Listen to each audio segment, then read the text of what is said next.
معانا النهارده تاني لابتوب MSI GF 63، ولكن المره دي مش عشان نعمل له ريفيو لاننا اوريدي عملنا له ريفيو مفصل من كام فيديو، انما بقى احنا النهارده جايين نتكلم عن ميزه مهمه جدا موجوده في اغلب اجهزه ولابتوبز MSI، وهي ميزه برنامج MSI دراجون سنتر اللي انت تقدر من خلاله انك حرفيا تتحكم في كل حاجه في اللابتوب او الجهاز بتاعك، من برامج، العاب، من ناحيه بقى الستاتس بتاعت اللابتوب او الجهاز، فحرفيا تقدر تعمل منه كل حاجه وتعرف كل تفصيله عن جهازك. فمش عايز اطول عليكم اكتر من كده، تعالوا نخش ونشوف التفاصيل اللي MSI دراجون سنتر يقدر يقدمها لنا. وانا شادي اشرف من جيمرستك، يلا بينا.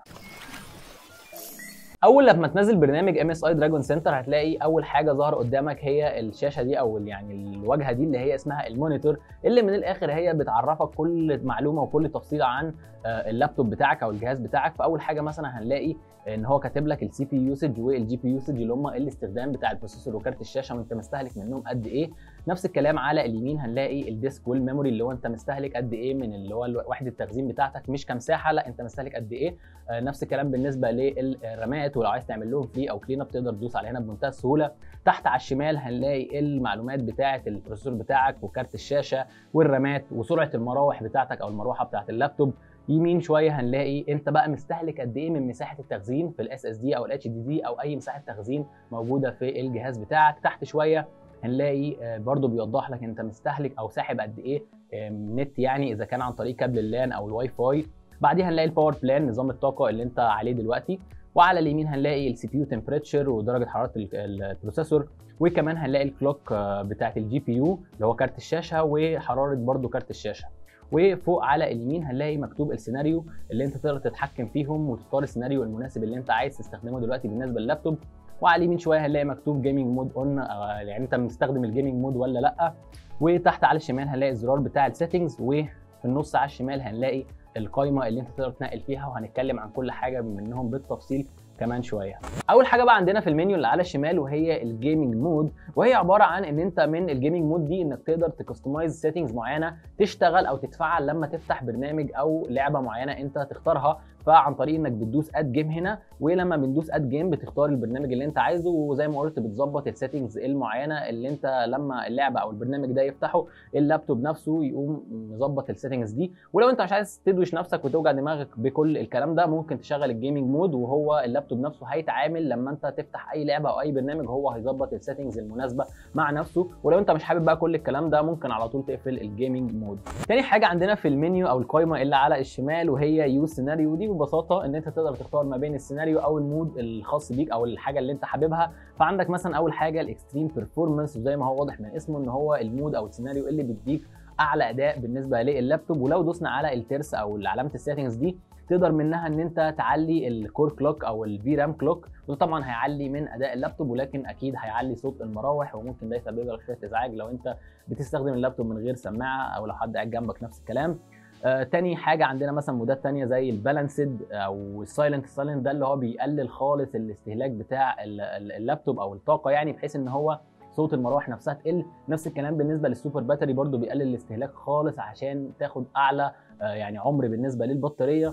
واخر حاجه خالص عندنا اليوزر، وده اللي انت تقدر تكستمايز المود او السيناريو المناسب ليك. بعد كده تعالوا نروح لثالث تاب موجوده عندنا على الشمال وهي اسمها الجنرال سيتنجز. دي ببساطه فيها السيتنجز اللي هي الجنرال اللي ممكن ناس كتيره تستخدمها، وفي نفس الوقت برضه عادي ناس كتيره ممكن ما تحتاجهاش.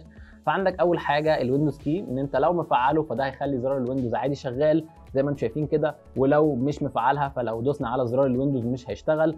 بعد كده عندنا السويتش كي، وده اللي بيقلب ما بين زرار الاف ان اللي هو الفانكشن والويندوز. فمثلا دلوقتي قافلها فزرار الفانكشن هو عادي زرار الفانكشن، لكن لو فتحتها لما اجي ادوس على زرار الفانكشن هيتعامل اكنه زرار ويندوز عادي جدا.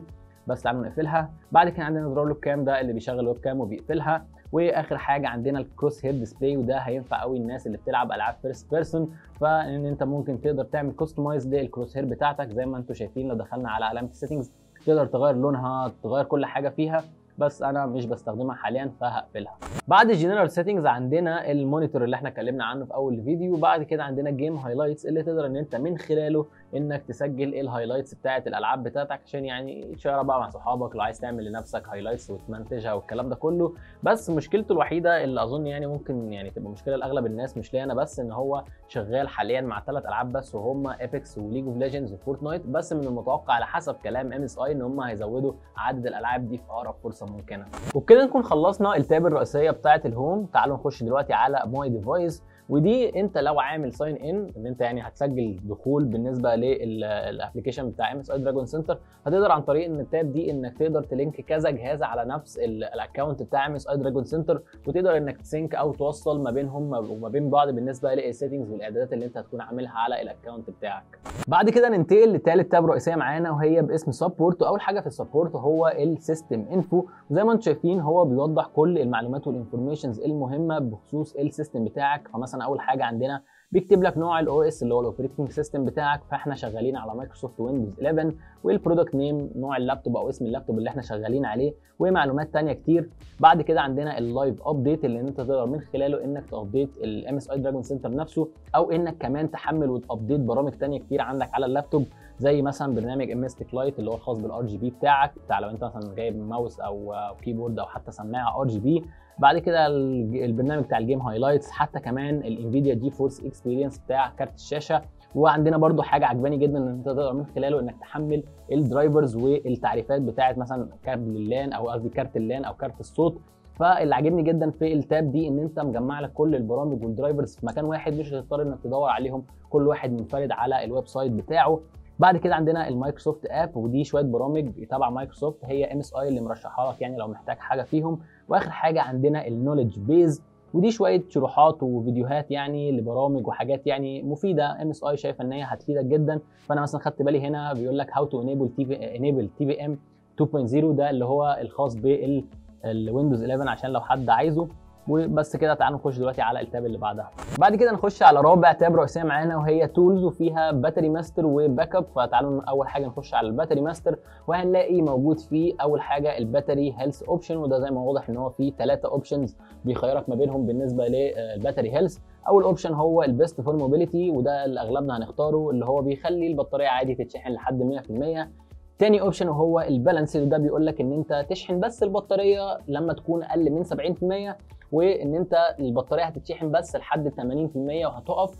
بعد كده احلى حاجه بالنسبه للبطاريه اللي بيخلي يعني عمر البطاريه يعني يقعد معاك فتره اطول، اللي هو بيست فور باتري، وده بيقول لك يعني ان انت تشحن البطاريه لما يكون اقل من 50% بس، والشحن بتاعها هيتعمل له كاب او يعني هيقف عند 60%. وبعد كده برضو هنا الباتري ستاتس بيعرفك يعني اللي هو انت البطاريه مشحونه كام في الميه. واخر حاجه تحت هنلاقي الباتري كاليبريشن، وده منه ان انت تقدر تعمل زي معايره كده للبطاريه، وبيقول لك ان انت تعملها احسن حاجه كل 3 شهور عشان اوقات البطاريه بتهيس، فده بيخلي يعني البطاريه ترجع تفوق تاني يعني. بعد كده عندنا الباك اب، وده ان انت تقدر منه لو انت عايز مثلا تعمل باك اب لاي ملفات او ان انت تنزل ويندوز جديد، فده يعني التاب دي هتسهل عليك يعني الموضوع انك تعمل ويندوز جديد او تعمل باك اب لاي حاجه. وبس كده ونكون خلصنا الفيديو، واتمنى ان احنا نكون غطينا كل حاجه بخصوص برنامج ام اس اي دراجون سنتر. ويا ريت لو احنا فوتنا اي حاجه يا ريت تكتبها لنا في الكومنتات عشان تفيدنا وتفيد غيرنا. وفي نفس الوقت لو عندك اي سؤال او اي حاجه عايز تعرفها برده سيبها في الكومنتات. ولو الفيديو عجبك وعايز تدعمنا يا ريت تعمل لايك وتشترك في القناه لو ما كنتش مشترك، وتفعل الجرس عشان ما يفوتكش اي جديد. وتتابعنا على كل منصات السوشيال ميديا عشان بننزل هناك حاجات كتير قوي ليها علاقه بالجيمنج والتك بشكل عام. فمش عايز اطول عليكم اكتر من كده، كان معاكم سيد اشرف من جيمر تك، اشوفكم في الفيديو اللي جاي.